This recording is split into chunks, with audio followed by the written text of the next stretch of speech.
Good morning everyone, welcome to my YouTube channel. আজকে চলে এসেছি এই 3টে বইয়ের রিভিউ নিয়ে।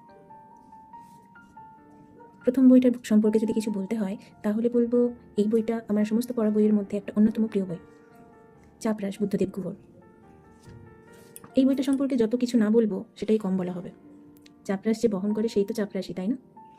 আমাদের চারপাশে আমরা পেতলের তকমা বুকে লাগানো অনেক চাপরাশিকে দেখতে পাই, রাজ্যপালের, জজ সাহেবের অথবা মালিকের।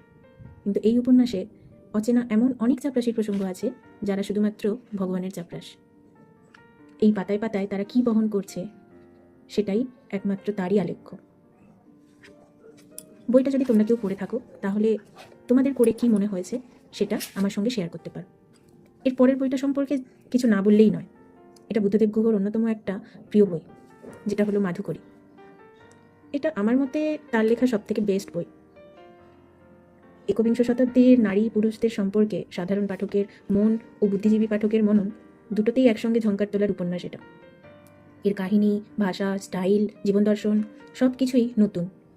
জীবনের প্রতি আসক্তি ও আসক্তির মধ্যে যে লুকিয়ে থাকা বিতৃষ্ণা, সেটা যেভাবে বর্ণনা করেছেন লেখক, যে দক্ষতায় ছোট বড় প্রতিটি চরিত্রকে দেখিয়েছেন, আর বিভিন্ন অজস্র কবিতার ব্যবহার করেছেন, পাঠককে একটা অভিজ্ঞতার মুখোমুখি দাঁড় করিয়ে দেন।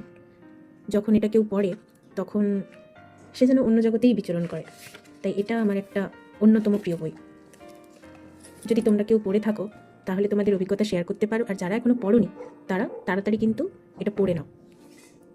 এর পরের বইতে চলে আসবো আমার অন্যতম প্রিয় একজন লেখক, সরঞ্জিৎ চক্রবর্তী। তার লেখা মোম কাগজ।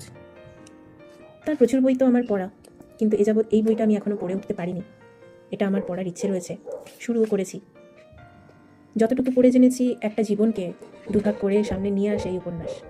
নতজানু মানুষের ফিরে আসার গল্পকে সামনে নিয়ে আসে, আর স্পষ্ট করে দেয় আমাদের ভালোবাসাগুলো, যা আমরাই অভিমান আর ভুল বোঝাবুঝি দিয়ে মুড়ে রাখি।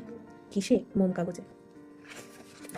এই বইটাও তোমরা পড়তে পারো, তবে আমি বলবো যদি সরঞ্জিৎ চক্রবর্তী কেউ পড়ে না থাকো তাহলে আমাদের সেই শহরে এই বইটা দিয়ে শুরু করতে পারো। তারপর পড়তে পারো জোনাকিদের বাড়ি অথবা পাল্টা হাওয়া।